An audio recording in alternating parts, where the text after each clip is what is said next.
जय हिंद दोस्तों, आप सभी का स्वागत है आपके अपने यूट्यूब चैनल एसजे स्टडी पे। दोस्तों अभी हम लेकर आ गए इंडियन नेवी एमआर के लिए दोस्तों साइंस की क्लास, जिसमें हम करने वाले दोस्तों साइंस के प्रैक्टिस सेट 11 को। इससे पहले दोस्तों हमने 1 से लेकर 10 तक प्रैक्टिस सेट करवा दिए। अगर आप नहीं देखे हो जाके देख लेना, इसका मैं प्लेलिस्ट बना दिया हूँ। इसका लिंक भी मैं डिस्क्रिप्शन बॉक्स में दे दूंगा प्लेलिस्ट का, तो जाके आप सारे पार्ट को जरूर देख लेना, क्योंकि जो भी क्वेश्चन करवा रहे हैं सारे क्वेश्चन इंपॉर्टेंट करवा रहे हैं, एग्जाम को देखते हुए करवा रहे हैं। और ऐसा ही क्वेश्चन आपके एग्जाम के अंदर भी देखने को मिलेगा। कुछ क्वेश्चन ऐसे भी है जो कि प्रीवियस ईयर के इसमें डाले गए हैं। तो सबसे पहला क्वेश्चन को देखते हैं। सबसे पहला क्वेश्चन देखिए, पहला क्वेश्चन ही प्रीवियस ईयर के क्वेश्चन है। क्वेश्चन कह रहा है कि निम्नलिखित पक्षियों में से कौन सा सबसे बड़ा अंडा देता है। ऑप्शन ए शुतुरमुर्ग, option B emu, option C kiwi और ऑप्शन डी है फ्लेमिंगो। ए का राइट आंसर हो जाएगा दोस्तों ऑप्शन नंबर ए हो जाएगा, शुतुरमुर्ग हो जाएगा। देखो पक्षियों में जो सबसे बड़ा अंडा देता है वो शुतुरमुर्ग देता है, आप लोग को पता होना चाहिए, ठीक है। और ये सबसे तेज मतलब कि दौड़ने वालों पक्षियों में से एक है। अगर पूछा जाए कि सबसे तेज कौन पक्षी दौड़ता है भाई, तो शुतुरमुर्ग दौड़ता है। आप लोगों को ये बात पता होना चाहिए मेरे भाई, ठीक है। उसके बाद हम बात करते हैं यहाँ पर जो हमारा ये है जो ना शुतुरमुर्ग, ये क्या खाता है भाई, तो ये जो है मतलब कि पत्थर खाता है। क्या खाता है? शुतुरमुर्ग जो है पत्थर खाता है, ठीक है। ये बात को याद रखिएगा। ऐसे भी क्वेश्चन आ सकता है कि कौन सा पक्षी जो है पत्थर खाता है, तो शुतुरमुर्ग। सबसे तेज कौन पक्षी दौड़ता है भाई, तो शुतुरमुर्ग। और सबसे बड़ा अंडा किस पक्षी का है, तो शुतुरमुर्ग। याद रखना, इससे इतना क्वेश्चन बन सकते हैं, ठीक है। चलिए दूसरा सवाल की ओर बढ़ते हैं। दूसरा सवाल देखो क्या कह रहा है, नर हार्मोन का क्या नाम है। एस्ट्रोजन, ऑप्शन बी है एड्रिनल, ऑप्शन सी है टेस्टोस्टेरोन और ऑप्शन डी है थायरोक्सिन, ठीक है। इसका जो राइट आंसर हो जाएगा मेरे भाई वो हो जाएगा यहाँ पर ऑप्शन नंबर हो जाएगा सी हो जाएगा दोस्तों, टेस्टोस्टेरोन, ठीक है। नर हार्मोन का जो भी जो होता है ना, नर हार्मोन का नाम वो होता है टेस्टोस्टेरोन होता है। तो आप लोग को पता होना चाहिए, ठीक है। ये नर लैंगिक का हार्मोन है, तो ये चीज आप लोगों को पता होना चाहिए। चलिए अगला क्वेश्चन की ओर बढ़ते हैं। 3 नंबर सवाल देखो क्या कह रहा है। 3 नंबर सवाल कह रहा है नाइट्रिक ऑक्साइड का रासायनिक सूत्र क्या है। आप लोग से मैं बोला हूं कि जो भी रासायनिक सूत्र होता है उसको आप लोग देख लेना, जो भी इंपॉर्टेंट है।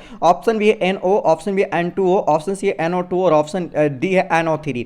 राइट आंसर हो जाएगा दोस्तों ऑप्शन नंबर ए हो जाएगा दोस्तों, क्या हो जाएगा, NO हो जाएगा, ठीक है। क्या हो जाएगा, NO इसका राइट आंसर हो जाएगा। किसका भाई, नाइट्रिक ऑक्साइड का हो जाएगा, ठीक है। तो आप लोग को याद रखना है, ठीक है। अगला हम बात करते हैं कि जो NO2, ठीक है, सॉरी NO यानी कि नाइट्रिक ऑक्साइड जो होता है यह एक रंगहीन, ठीक है, क्या है, रंगहीन गैस है, ठीक है। रंगहीन, ठीक है, रंगहीन और जहरीली गैस भी है ये, ठीक है। तो आप लोगों को ये भी याद रखना है। अगला सवाल की ओर बढ़ेंगे। 4 नंबर सवाल को देखेंगे। 4 नंबर सवाल देखो बहुत बार रिपीटेड है और ये आपके प्रैक्टिस सेट में बहुत बार क्वेश्चन करवाया हूँ। देखो इलेक्ट्रॉन की पहचान सबसे पहले किसके द्वारा की गई थी। ऑप्शन है जेम्स चैडविक, ऑप्शन बी है डी रदरफोर्ड, ऑप्शन सी है जे थॉमसन और ऑप्शन डी है जे कैपलर। 4 का जो राइट आंसर हो जाएगा मेरे भाई क्या हो जाएगा, ऑप्शन नंबर सी हो जाएगा, जे थॉमसन। इसका क्या होगा मेरे भाई, राइट आंसर हो जाएगा। यानी कि दोस्तों इलेक्ट्रॉन की जो पहचान सबसे पहले की या खोज बोला जाए वही हुआ सेम टू सेम। तो वो कौन किए थे, वो जे थॉमसन, यानी कि इलेक्ट्रॉन के क्या किए थे, खोज किए थे, यानी कि द्वारा सबसे पहले पहचान की गई थी। अगला क्वेश्चन की ओर बढ़ेंगे। अगला क्वेश्चन यहां पर देखिएगा 5 नंबर सवाल। और 5 नंबर सवाल देखो क्या कह रहा है। 5 नंबर सवाल कह रहा है मेरे भाई कि धातुओं के किसी कठोर वस्तु को टकराने पर निनाद ध्वनि, ठीक है, यहां पर देखना, निनाद ध्वनि उत्पन्न करने के गुण को किसके रूप में जाना जाता है। ऑप्शन है आघात वर्धनीयता, ऑप्शन बी तन्यता, ऑप्शन सी अपारदर्शिता और ऑप्शन डी है ध्वनिकता। इसका जो राइट आंसर हो जाएगा मेरे भाई वो हो जाएगा ऑप्शन नंबर डी हो जाएगा, ध्वनिकता हो जाएगा, ठीक है। धातुओं के किसी कठोर वस्तुओं से टकराने पर निनाद ध्वनि उत्पन्न करने के गुण को ध्वनिकता के रूप में जाना जाता है। अब देखो बहुत सारे ऐसे बच्चे होंगे जिनको पता नहीं हुआ निनाद ध्वनि होता क्या है। तो आपको मैं बता दूं दोस्तों, निनाद ध्वनि वो होता है जैसे कि आप लोग देखते हो ना कि आसमान में देखते हो कि बिजली कड़कता है, ठीक है, और बिजली कड़कने के बाद जो ध्वनि निकलता है, ठीक है, जो ध्वनि निकलता है उसी ध्वनि को क्या बोलते हैं, निनाद ध्वनि बोलते हैं। तो आप लोग को याद रखना है। अगला सवाल की ओर बढ़ेंगे मेरे भाई। और अगला सवाल देखिए क्या कह रहा है। अगला सवाल 6 नंबर दोस्तों बोल रहा है कि एक हाइड्रोजन जिसमें 2 कार्बन परमाणु द्विबंध से जुड़े होते हैं वो क्या होता है। Option A alkane, option B है यहां पर एल्कीन, ऑप्शन सी है एल्काइन और ऑप्शन डी है दोस्तों आयनिक बंधन। इसका जो राइट आंसर हो जाएगा दोस्तों ऑप्शन नंबर क्या हो जाएगा, बी हो जाएगा दोस्तों, एल्कीन हो जाएगा, ठीक है। देखो एक हाइड्रोजन जिसमें 2 कार्बन परमाणु जो जुड़े होते हैं वो होता है एल्कीन। अब देखो यहां से क्वेश्चन एक और बन सकते हैं, जैसे कि एल्केन का जो होता है दोस्तों वो फॉर्मूला क्या होता है, ये क्वेश्चन आप लोग से पूछ दिया जाए तो यहां पर आप लोग देखना एल्केन का जो सूत्र होता है, ठीक है, सामान्य सूत्र होता है CnH2n, ठीक है, CnH2 एन प्लस में 2 होता है। और उसके बाद यहाँ पर एल्कीन की बात करें तो एल्कीन का जो हो जाएगा दोस्तों CnH2n होता है, बस इतना ही होता है। बाकी बात करें एल्काइन की तो एल्काइन का हो जाता है शुद्ध दोस्तों CnH2n, ठीक है, और माइनस का क्या हो जाएगा 2 हो जाएगा। तो इन फार्मूला को भी आप लोग याद रखेगा, आपके एग्जाम में पूछा जा सकता है कि एल्केन का सामान्य सूत्र क्या है, तो CnH2n+2। एल्कीन का सामान्य सूत्र क्या है, CnH2n। और ऑप्शन सी आप लोग क्वेश्चन आ सकता है कि एल्काइन का सामान्य सूत्र क्या है, तो CnH2n माइनस का क्या हो जाएगा 2 हो जाएगा, ठीक है। ये है CnH2n, छोटा में ही है, ठीक है, तो आप लोग याद रखिएगा, इसको नोट कर लीजिए। अगला सवाल देखिए 7 नंबर कह रहा है कि किस तापमान पर सेल्सियस और जो फारेनहाइट है, ठीक है, दोनों जो होते हैं, दोनों का माप जो होता है वो बराबर होता है। Option A 0 degree, option B है 100 डिग्री सेल्सियस, ऑप्शन सी है 40 डिग्री पे, और ऑप्शन डी -40 डिग्री पे। देखो इसका जो राइट आंसर हो जाएगा वो हो जाएगा ऑप्शन नंबर डी हो जाएगा -40 डिग्री पे। -40 डिग्री पे जो होता है ना वो सेल्सियस और जो फारेनहाइट होते हैं दोनों आपस में क्या होते हैं, बराबर होते हैं। सेल्सियस और फारेनहाइट क्या होते हैं, -40 डिग्री पे बराबर होते हैं। आगे यहां पर बात तापमान की, तो तापमान का आप लोग से पूछ दिया जाए दोस्तों क्या चीज कि एसआई मात्रक क्या होता है तापमान का, तो वो होता है केल्विन होता है। क्या होता है, केल्विन, और आपके एग्जाम में पूछा भी गया, तो आप लोग याद रखिएगा, बहुत इंपॉर्टेंट सवाल है। अगला क्वेश्चन की ओर बढ़ते हैं। अगला क्वेश्चन देखिए क्या कह रहा है। अगला क्वेश्चन कह रहा है यहां पर कि निम्नलिखित घटनाओं में से कौन सा इस तथ्य को पुष्टि करता है कि प्रकाश ध्वनि की तुलना में बहुत तेजी से यात्रा करता है। ऑप्शन ए आप लोग को यहां पर दिख रहा है मेरे भाई, रात के आकाश में सितारे की जगमगाहट। ऑप्शन बी है दोस्तों माचिस की तिल्ली की रोशनी। ऑप्शन सी है तरित वृष्टि, और ऑप्शन डी है मरीचिका है, ठीक है। तो इसका जो राइट आंसर हो जाएगा दोस्तों वो हो जाएगा क्या चीज, ऑप्शन नंबर सी हो जाएगा दोस्तों, तरित वृष्टि हो जाएगा, ठीक है। अब देखो यहां पर सबसे पहले तरित, यहां पर सही कर लेना, ऐसे होता है तरित वृष्टि, ऐसे होता है, ठीक है, तरित वृष्टि ऐसे होता है। अब यहां पर देखो सबसे पहले यहां पर देखो कि तरित वृष्टि जो होता है ना, यहां पे देख लेना, ये जो होता है ना तरित वृष्टि, वो होता है क्या चीज, वो क्या होता है, जब भी आप लोग देखते हो ना, मतलब कि आकाश में जो जब बिजली कड़कती है उसके बाद जो आवाज आता है उसी को तरित वृष्टि बोलते हैं। ये हो जाएगा, मैंने अगले वाले क्वेश्चन में ये चीज बोल दिया था, ठीक है, उसके लिए सॉरी, उसको सही आप लोग कर लेना, ठीक है। तरित वृष्टि का अर्थ ये होता है, निनाद का अर्थ कुछ अलग होता है, ठीक है। तो यहाँ पे आप लोग समझना है, सबसे पहले तरित वृष्टि जो होता है दोस्तों, ये क्या होता है, ये होता है दोस्तों क्या चीज, बिजली जो भी चमकती है ना, बिजली चमकती है देखे हुए आकाश में, और उसके बाद जो आवाज धरती पे आती है उसको बोलते हैं तरित वृष्टि।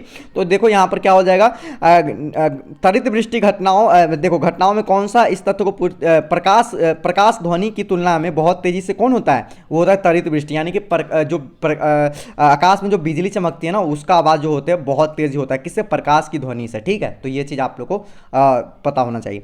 अगला क्वेश्चन की ओर बढ़ते हैं। 9 नंबर सवाल देखो, 9 नंबर सवाल देख लेना एक मरतबा। देखो क्वेश्चन कह रहा है कि सप्त ऋषि या बिग बियर निम्नलिखित में से किससे संबंधित है। ऑप्शन ए आप लोग को दिख रहा होगा मेरे भाई ग्रह, ऑप्शन बी है उल्का पिंड, ऑप्शन सी क्षुद्र ग्रह, और ऑप्शन डी है तारामंडल, ठीक है।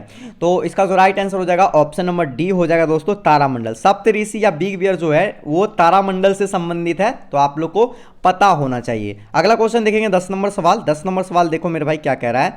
10 नंबर सवाल कह रहा है महासागर में पानी की गहराई को मापने के लिए किसका उपयोग किया जाता है। Option A fathometer, option B आप लोगों को दिख रहा होगा डायनोमोमीटर, ऑप्शन सी यहां पर आप लोगों को दिख रहा होगा लैक्टोमीटर, और ऑप्शन डी आप लोगों को दिख रहा होगा मेरे भाई बैरोमीटर। राइट आंसर हो जाएगा दोस्तों ऑप्शन नंबर ए हो जाएगा फैदोमीटर, ठीक है। फैदोमीटर की मदद से क्या किया जाता है, महासागर में पानी की गहराई मापी जाती है, तो आप लोगों को पता होना चाहिए। बाकी हम कल आप लोग को बताए थे लैक्टोमीटर से क्या होता है, दूध की शुद्धता मापी जाती है, क्या, दूध की शुद्धता मापी जाती है इससे, ठीक है। और उसके बाद जो हमारा है डायनमोमीटर, डायनमोमीटर से आप लोग को यहाँ पर जो होते हैं बल आघूर्ण और ब्रेक शक्ति, ठीक है, बल आघूर्ण और ब्रेक शक्ति, आघूर्ण और ब्रेक शक्ति मापा जाता है, ठीक है, ब्रेक, ठीक है, ब्रेक शक्ति।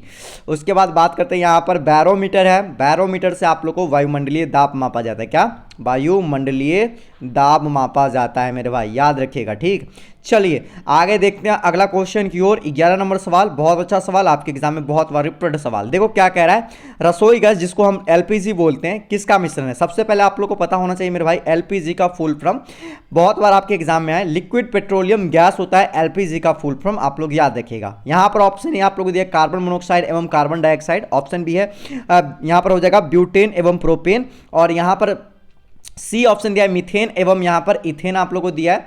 उसके बाद ऑप्शन डी आप लोगों को दिया है कार्बन डाइऑक्साइड एवं ऑक्सीजन। तो इसका जो राइट आंसर हो जाएगा दोस्तों ऑप्शन नंबर बी हो जाएगा। ये प आगे नहीं है, आप लोग सही कर लें, ठीक है, ब्यूटेन होता है, ठीक है, ब्यूटेन एवं प्रोपेन, ठीक है। तो रसोई गैस जो भी होता है उसमें जो मिश्रण होता है उसके अंदर जो होता है वो कौन सी गैस होती है, ब्यूटेन एवं प्रोपेन गैस होता है, आप लोग याद रखिएगा। उसके अलावा आइसोब्यूटीन, ठीक है, आइसोब्यूटीन भी होता है, ठीक है।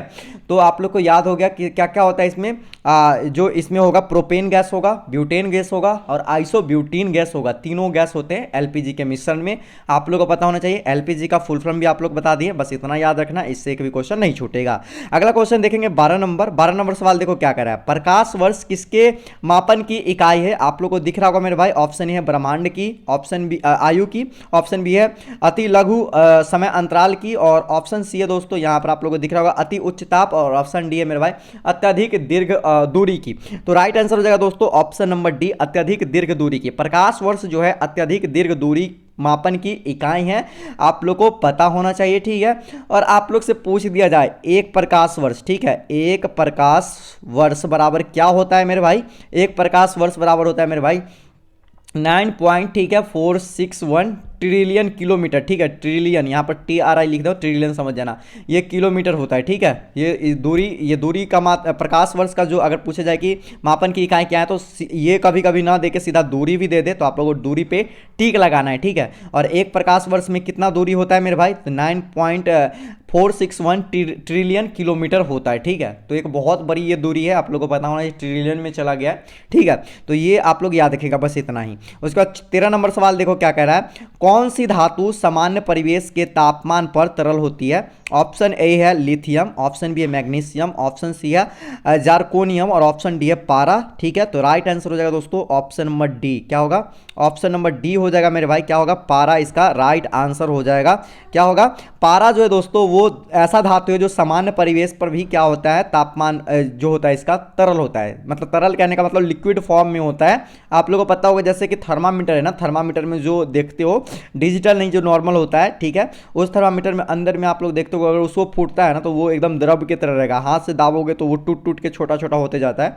तो वो क्या होता है, सामान्य ताप पर भी वो क्या होता है, वो तरल रूप में होता है। तो वो वही पूछ रहा था कौन होता है भाई, तो पारा होता है, ठीक है। चलिए अगला सवाल देखते हैं 14 नंबर सवाल देखो क्या कह रहा है। निम्नलिखित में से कौन सी एक सदिश राशि है, ऑप्शन ए है द्रव्यमान, ऑप्शन बी है गति, ऑप्शन सी लंबाई और ऑप्शन डी है आवेग, ठीक है। राइट आंसर हो जाएगा ऑप्शन नंबर डी आवेग। देखो कौन सी सदिश राशि है, ठीक है, एक सदिश राशि, तो आवेग जो है सदिश राशि, बाकी जो भी आप लोग को दिख रहा है वो सदिश राशि नहीं है, ठीक है, यानी अदिश राशि है।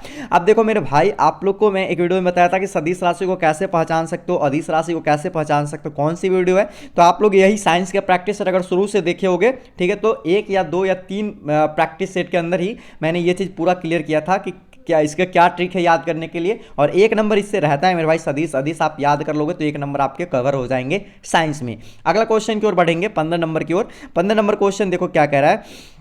स्वर्ण आभूषणों के सफाई हेतु कौन सा एसिड का प्रयोग किया जाता है, नाइट्रिक एसिड, ऑप्शन बी है बोरिक एसिड, ऑप्शन सी है सल्फ्यूरिक एसिड और ऑप्शन डी है ऑक्जेलिक एसिड, ठीक है। तो इसका जो राइट आंसर हो जाएगा दोस्तों ऑप्शन नंबर क्या हो जाएगा, ए हो जाएगा, नाइट्रिक एसिड हो जाएगा। स्वर्ण आभूषणों की सफाई हेतु जो है वो कौन सा एसिड का प्रयोग किया जाता है, नाइट्रिक एसिड का उपयोग किया जाता है। तो आप लोग को याद रखना है। आज के टोटल 15 क्वेश्चन थे, 15 में कितना सही हुआ आप लोग कमेंट सेक्शन में कमेंट करके बताना। और इसका PDF आप लोग को बिल्कुल फ्री में हमारे टेलीग्राम चैनल SG स्टडी पे मिल जाएगा, लिंक डिस्क्रिप्शन बॉक्स में दिया टेलीग्राम का, या टेलीग्राम पे जाकर सर्च कर लेना SG स्टडी, ज्वाइन हो जाना। विद आप लोग को आंसर आप लोग को देखने को मिल जाएगा, ठीक है, सारा का। तो आप लोग ये आंसर भी मिल जाएगा, सब कुछ अच्छे से आप लोग पढ़ सकते हो, याद कर सकते हो इन सारे क्वेश्चन को, ठीक है। इस वीडियो को ज़्यादा से ज़्यादा शेयर कीजिएगा और आप लोग कंटिन्यू क्लास करने के लिए चैनल को सब्सक्राइब कर सकते हो। साथ ही साथ सेकंड चैनल को भी जरूर सब्सक्राइब कर लेना, अभी तक सब्सक्राइब नहीं किए हो तो, ठीक है। और इंस्टा पे फॉलो नहीं किया फॉलो कर लेना। बाकी हम मिलते हैं एक और अच्छे अपडेट के साथ अच्छे क्लास में दोस्तों। तब तक के लिए दोस्तों जय हिंद, वंदे मातरम।